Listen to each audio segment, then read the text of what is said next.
નમો અરિયંતાણમ નમો સિદ્ધાણમ નમો આયર્યાણમ નમો વજ્જાયણમ નમો લોએ સૌવસાવણમ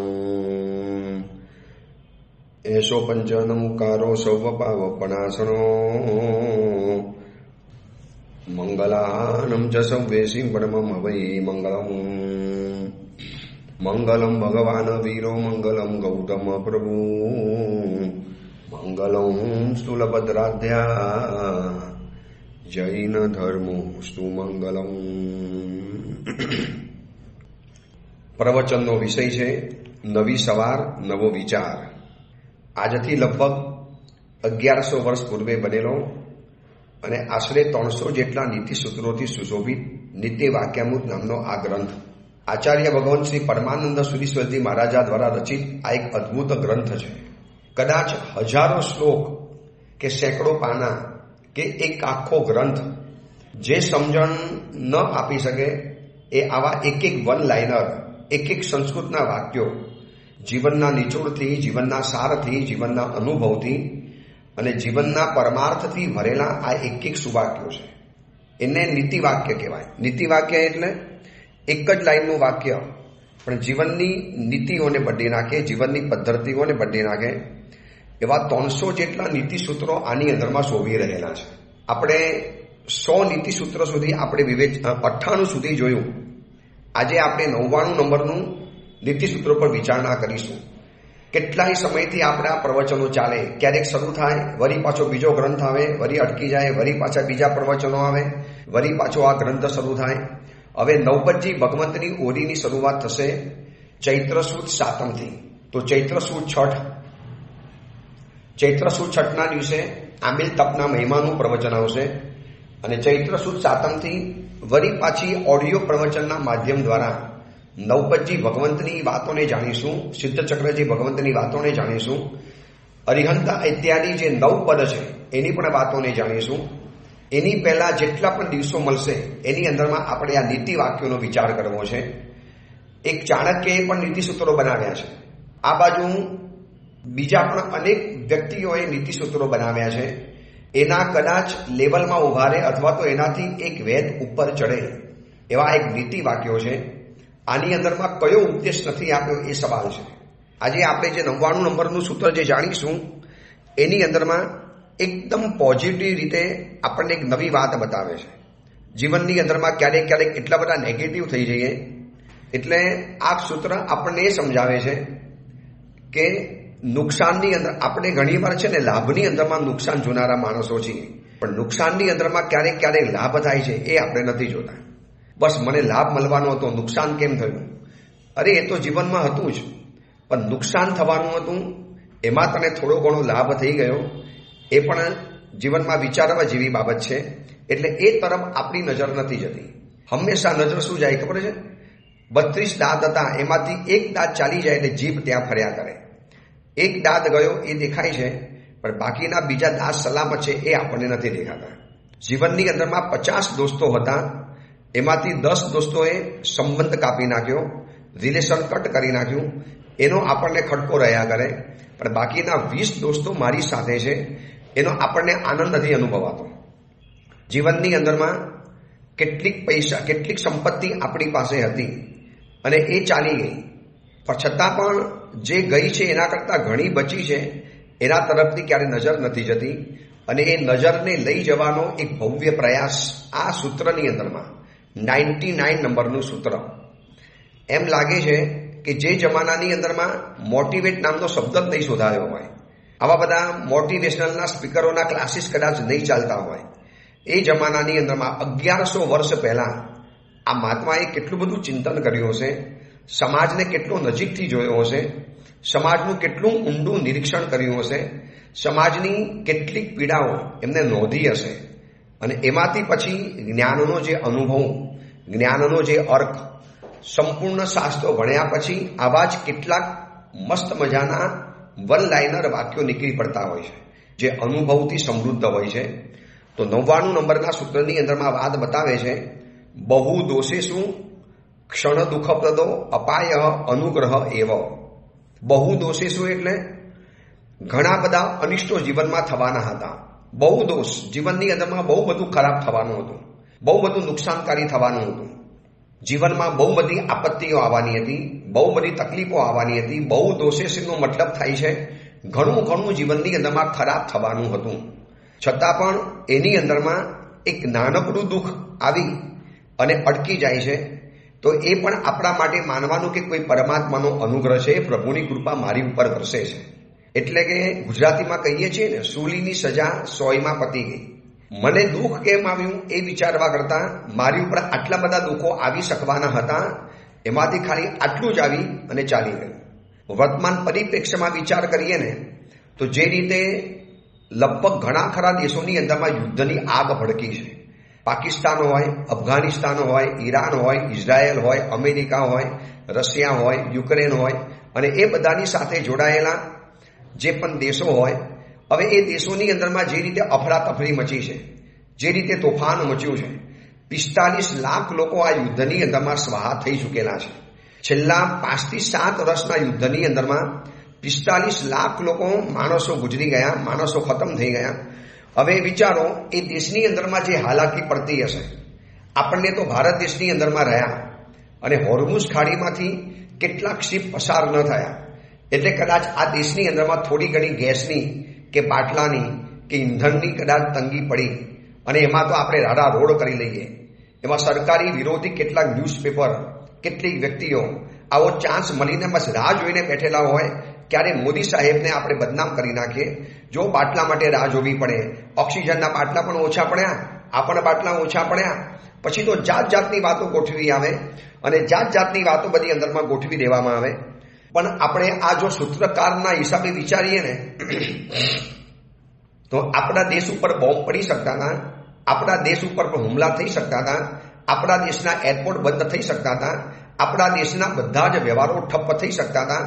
આ બધું જ નથી થયું અને ખાલી એક બાટલા થોડા મોંઘા થઈ ગયા, એક ઈંધણ માટે થોડું લાઈનમાં ઊભા રહેવું પડે. એના માટે ગવર્મેન્ટની તો ભરચક કોશિશ છે જ. જે હોર્મુઝ ખાડીમાંથી કોઈના પણ શિપ પસાર નહોતા થતા એમાંથી ગવર્મેન્ટે પોતાના શિપ કોને દ્વારા, હોશિયારી દ્વારા, એક ચાલાકી દ્વારા, એક રાજદ્વારીય સંબંધો દ્વારા પોતાના વાહન તો પસાર કરાવી દીધા. પણ હું એમ કહું છું એ દેશની સામે આપણી તકલીફ કેટલી. ત્યાંના એના માતા પિતા ખોવાઈ ગયા, કોઈના બાળકો ખતમ થઈ ગયા, કોઈના પરિવાર ઉજળી ગયા. એમ કહેવાય છે કે 3.5 કરોડ માણસોને આ યુદ્ધની અસર પહોંચી છે તે દેશોની અંદરમાં.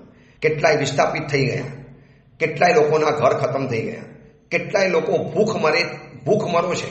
આપણે કદાચ થોડી ઘણી મોંઘવારી વધી, થોડા ઘણું દૂધ મોંઘું થઈ ગયું, પણ એ લોકોને તો દૂધ જ પીવાના દાંત પણ નથી રહ્યા, મોઢું પણ નથી રહ્યું. હોસ્પિટલના ખાટલે પડેલા છે, કોઈના હાથ કપાયા, કોઈના પગ કપાયા, કોઈ બેભાન થઈને પડેલું છે. તો આ 99 નંબરનું સૂત્ર આપણને કહે છે કે બહુ દોષે શું ક્ષણ દુઃખપ્રદો અપાય. અરે ભાઈ, બહુ બધું નુકસાન થવાનું હતું, એમાંથી ક્ષણભર દુઃખ આપી શકે એવો અપાય જો જીવનમાં આવીને રવાના થઈ ગયો હોય તો એને અનુગ્રહ એવો, એને પરમાત્માની કૃપા સમજજો. આપણે ખાલી મોંઘવારી વધી પણ જીવન તો સલામત છે. આપણા દીકરાઓ આપણી બાજુની અંદરમાં છે, આપણી દીકરીઓ હજી પણ સલામત ઘરની અંદરમાં આવી શકે છે, હજી પણ આપણો પરિવાર કિલ્લોલ કરી શકે છે, હજી પણ આપણો પરિવાર શાંતિથી આપણને મળી શકે છે. માનો આ દેશ જેવી હાલત થઈ હોત, એ બધા દેશ જેવી હાલત આપણા દેશની થઈ હોત, કેટલી અફડાતફડી. જો એક બાટલાના ભાવ, ગેસના બાટલાના ભાવ વધે એને સહન નથી કરી શકતા તો અને આટલી બધી અસહનશીલતા છે. એટલે આ ગ્રંથ એનું આ સૂત્ર 99 નંબરનું સૂત્ર આપણને કહે છે કે આટલા બધા અસહિષ્ણુ નહીં બની જવાનું, આટલા બધા બે બાકડા નહીં બની જવાનું, આટલા બધા બેચેન નહીં બની જવાનું, આટલા બધા ઉતાવળા કે આટલા બધા અસહજ નહીં બની જવાનું. અરે જીવન છે, બહુ ખરાબ થઈ શકતું હતું, એના કરતાં થોડુંક જ ખરાબ થયું. થોડીક ક્ષણ માટેની તકલીફ આવી જે આપણને અડીને અછડતી ચાલી ગઈ છે. તો એવાના સમયની અંદરમાં એમ માનો કે ભગવાનનો અનુગ્રહ મારી ઉપર વરસે છે. હે પરમાત્માને ધન્યવાદ આપો કે પ્રભુ ભલે થોડીક મોંઘવારી વધારી, અમારું થોડુંક બજેટ ખોરવાઈ ગયું. પ્રભુ જે બજેટ અમારું સરસ મજાનું ચાલતું હતું તો બજેટની અંદરમાં થોડાક હજારો રૂપિયા વધારે જોડાઈ ગયા, પણ પરિવાર ટકી ગયો, ભોજન મળી રહે છે, માતા પિતા સાથે છે, દીકરા દીકરીઓ સાથે છે, પતિ પત્ની ભેગા રહી શકીએ છીએ, ઘરની બહાર જઈ શકીએ છીએ, શાંતિથી હરીફરી શકીએ છીએ.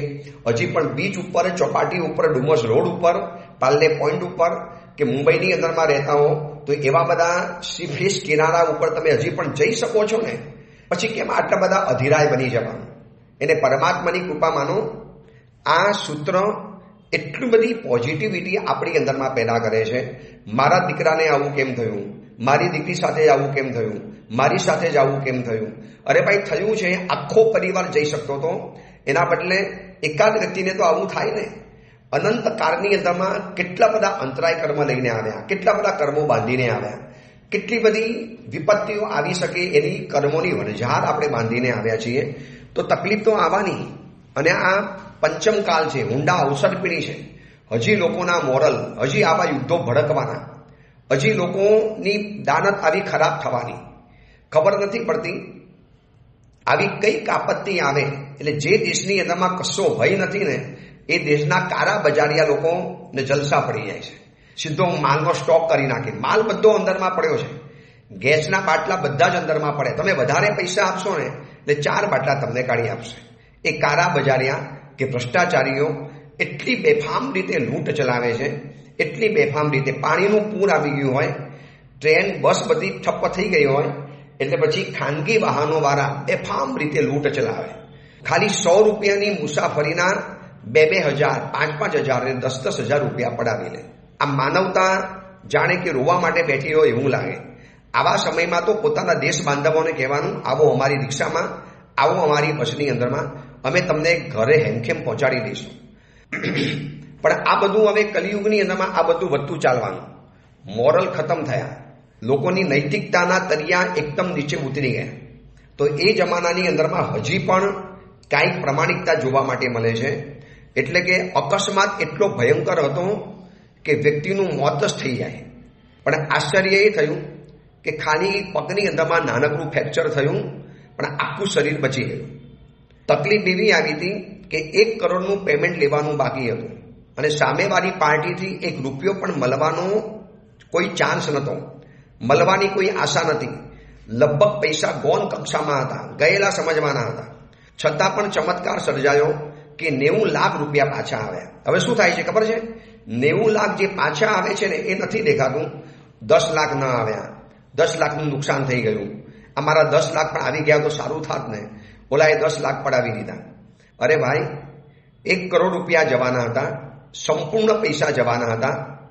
એના કરતા 90 લાખ આવી ગયા અને માત્ર 10 લાખ જ ગયા છે. હા, એવું થયું હોય ને કે 10 લાખ આવ્યા હોય ને 90 લાખ ગયા હોય તો કદાચ તારી આ ફરિયાદ, તારા આંસુ, આ તારો બરાપો, આ તારી હૈયા વરાળ કદાચ સાચી ગણાય. પણ દોસ્ત, 1 કરોડમાંથી 90 લાખ તો પાછા આવ્યા, 10 લાખ જ ગયા છે. તો 90 લાખ મળ્યા છે એનો આનંદ માણી લે ને. બહુ દોષે શું ક્ષણ દુઃખપ્રદો અપાય. બહુ બધું નુકસાન થવાનું હતું, એમાંથી એક ક્ષણ પૂરતો અપાય આવ્યો, જેટલે 10 લાખનું નુકસાન કરીને ગયો. આખા શરીરની અંદરમાં ઇન્જરી થવાની હતી, એના બદલે કોઈ એકાદ ભાગની અંદરમાં ખાલી અકસ્માતના કારણે ફ્રેક્ચર થયું, બાકી આખું શરીર સલામત છે. હવે એ ન દેખાય, હાય હાય મને એક્સિડન્ટ થઈ ગયો, મને એક્સિડન્ટ થઈ ગયો. 100 જણાને કહેતા પડશે. ઉલટાનું એમ કહેવાનું કે એક્સિડન્ટ થયો હતો, એક્સિડન્ટ તો એટલો ગમખવાર હતો કે મારું અસ્તિત્વ જ બચવાનું નહોતું. પણ આ પરમાત્માનું અનુગ્રહ, પ્રભુની કૃપા, બાલ બચી ગયો. માત્ર એક શરીરમાં નાનકડું ફ્રેક્ચર આવી ગયું, આખું જિંદગી મારી બચી ગઈ. આ પોઝિટિવિટી જો જોવાની અંદરમાં આવશે ને, એટલો બધો આનંદ થશે, એટલી બધી માનસિક શાંતિનો અનુભવ થશે. બાકી આ સંસાર છે, અહીંયા ડગલે પગલે સમાધાન કરતા રહેવું પડશે. અહીંયા ડગલે પગલે સંયોગો અને પરિસ્થિતિઓ વચ્ચેથી જ આપણે વારંવાર પસાર થવાનું છે. હવે જો આ અભિગમને આપણે કેળવશું નહીં, આ ધન્યવાદના અભિગમને જો આપણે આત્મસાત નહીં કરીએ, આ પ્રભુના અનુગ્રહને જો પ્રભુને અનુગ્રહ આપવાનો અભિગમ જો આપણે નહીં અપનાવી દઈએ તો તમે કાયમ માટે ફરિયાદ જ કરતા રહેશો. મારું આમ થયું ને મારું આમ થયું. માનો ઘરની અંદરમાં સાસુ છે અને પુત્ર બધું સામે જવાબ આપતી હોય, ક્યારેક રોજ નથી આપતી પણ ક્યારેક મોઢું તોડી લે, તો એને એમ કહેવાનું કાંઈ વાંધો નહીં, ક્યારેક જ બોલે છે ને, બાકી તો સારું કરે છે ને, ઠીક છે હવે એટલું હું સહન કરી લઈશ. આ એપ્રોચ જીવનમાં હશે, આ અભિગમ હશે ને, તો આ ગ્રંથકાર આ 99 નંબરના સૂત્રની અંદરમાં જે કહે છે કે પ્રભુનો અનુગ્રહ એવો આ મારી ઉપર વરસતી પરમાત્માની કૃપા છે. નુકસાનની સંભાવના વચ્ચે લાભ થઈ જાય ને ત્યારે તો આપણને આનંદ આવે છે. નુકસાન જ થવાનું હતું, ત્યાં લાભ થઈ ગયો, એમાં તો આખી દુનિયા ખુશખુશાલ રહે. પરંતુ નુકસાન થવાની સંભાવના પૂરેપૂરી હતી અને બહુ મોટા નુકસાન થવાની સંભાવના હતી. બહુ મોટું નુકસાન, એટલું નુકસાન કે દુકાન જ વેચાઈ જવાની હતી, ફેક્ટરી જ બંધ થઈ જવાની હતી, શરીર જ આખું ખતમ થઈ જવાનું હતું, દીકરો સાવ ખતમ થઈ જવાનો હતો. ભાઈ એમાંથી નાનકડું નુકસાન, નાનું અને ઓછું નુકસાન થાય છે, શું ત્યારે આપણને આનંદ થાય છે? વધુ નુકસાન થવાનું હતું એમાં લાભ થયો, એમાં આપણને આનંદ થયો. પણ બહુ મોટું નુકસાન થવાનું હતું એના બદલે સાવ નાનકડું નુકસાન થઈને આગળ નીકળી ગયું. વાવાઝોડાના બદલે એક નાનકડી લહેરખી આવી, થોડી ઘણી જીવનની વ્યવસ્થા અસ્તવ્યસ્ત થઈ ગઈ, બાકી બધું હેમખેમ સચવાઈ ગયું, બધું બરોબર રહી ગયું. પણ એના માટેનો ધન્યવાદ, એના માટે પ્રભુની કૃપા, એના માટે દેવગુરુના આશીર્વાદ, આવું કશું જ નહીં બોલવાનું. ઉલટાનું એમ જ કે કેમ મને 10 માર્ક્સ ના આવ્યા?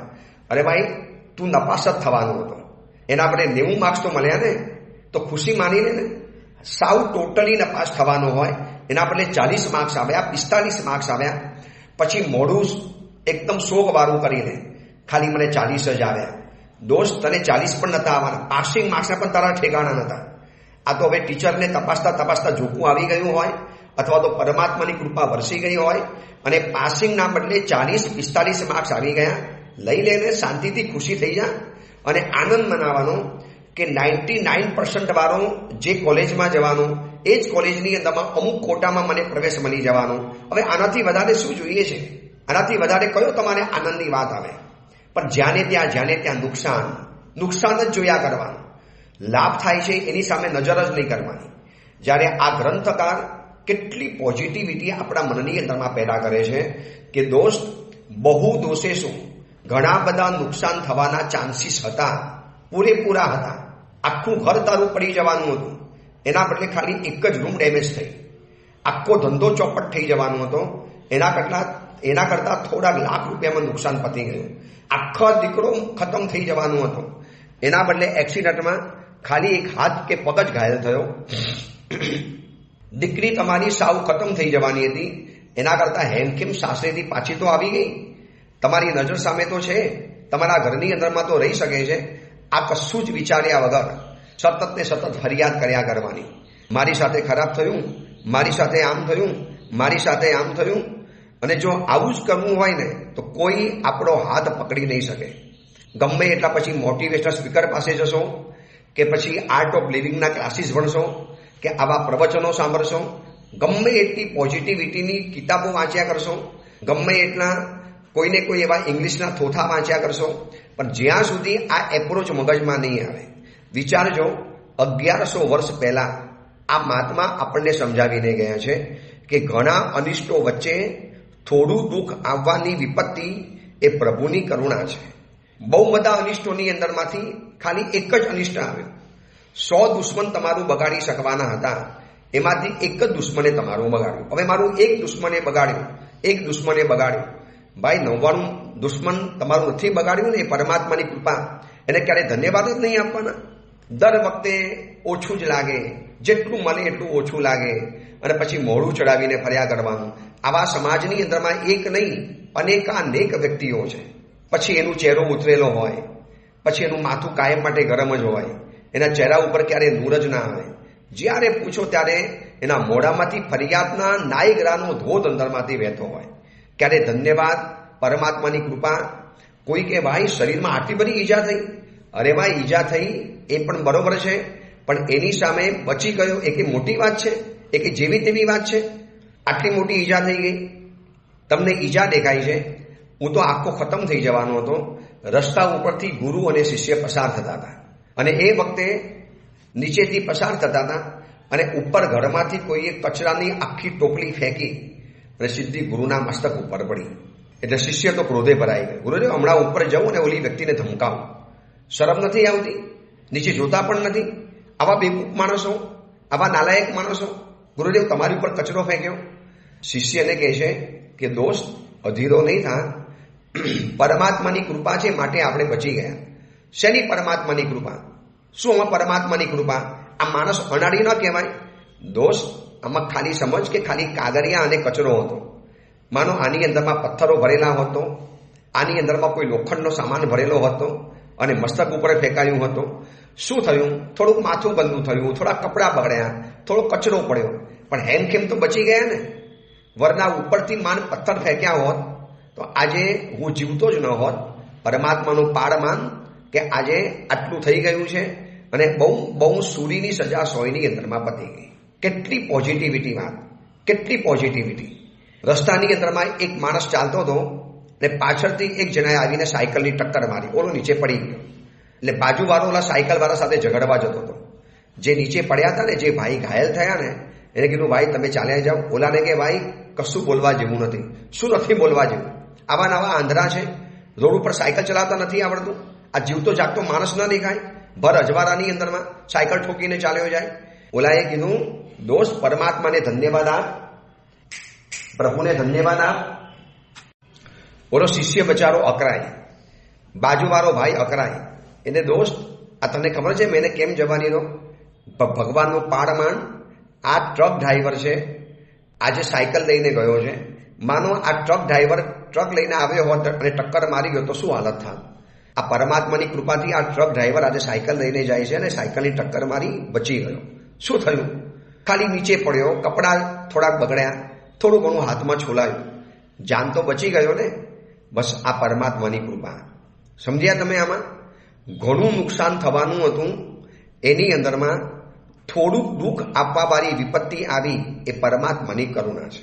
આપણે માનો આજે આપણે ઈરાનમાં રહેતા હોત, આજે આપણે અમેરિકામાં રહેતા હોત, આજે આપણે ઇઝરાયલમાં રહેતા હોત, આજે આપણે પાકિસ્તાન, અફઘાનિસ્તાન, રશિયા, યુક્રેન કે દુબઈ આ બધામાં રહેતા હોત અને ચારે બાજુ રોજ બોમ્બ ધડાકા, રોજ મિસાઇલ પડે, રોજ ડ્રોન પડે, રોજ નવા નવા બંકર બસ્ટર બોમ્બ અંદરમાંથી પડે અને જે ધુમાડો નીકળે, રોજ ઓઇલના ડેપો ફાટે.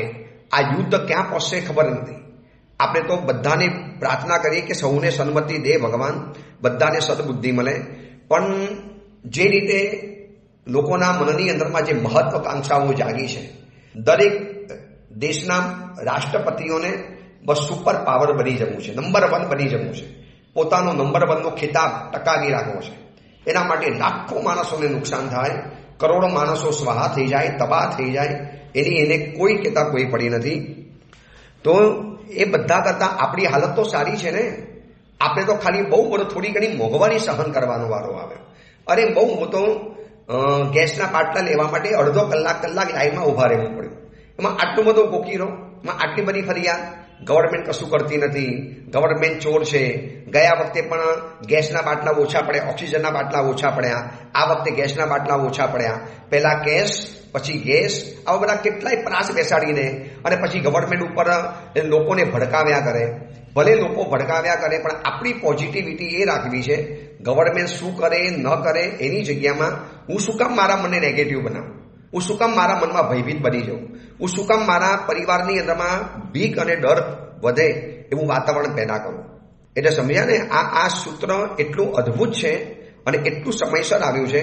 શરીરમાં રોગ આવ્યો, તકલીફ આવી, દીકરા દીકરીને કંઈક નુકસાન થયું, તમારા પતિ કે તમારી પત્ની કે પરિવારની અંદરમાં કોઈક વ્યક્તિને કંઈક ડેમેજ થયું, અને બિઝનેસની અંદરમાં નુકસાન થયું, ધંધો ગયો, ઘર તો બચી ગયું ને એમ વિચારી શકાય.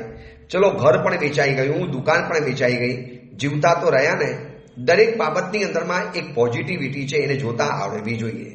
એ જો જોતા આવડી ગઈ ને તો આ ગ્રંથકાર કહે છે કે પરમાત્માની કૃપા આપણી ઉપર સતત વરસે છે એવો આપણને અનુભવ થયા કરે. પણ ખબર નહીં માણસની મનની સાથે આ નેગેટિવિટી જોડાઈ રહી છે. અમારા સાધુ જીવનમાં પણ આવી જ વાત છે. મને આ ક્ષેત્ર ન મળ્યું, મને આવું ક્ષેત્ર ન મળ્યું, મારા પ્રવચનમાં આટલા લોકો આવ્યા, મારા વ્યાખ્યાનમાં આટલા લોકો ન આવ્યા. અરે પણ વ્યાખ્યાન થયું એ તો મોટી વાત છે ને. વ્યાખ્યાન થયું, ઘરું ચાલ્યું, લોકો આવ્યા, સરસ મજાનું ચોમાસું થઈ ગયું. ભલે ને ઓલાના જેવું રંગે ચંગે ન થયું, પણ થઈ તો ગયું. હેમખેમ તો પસાર થઈ ગયા, શાંતિથી જિંદગી તો નીકળી ગઈ.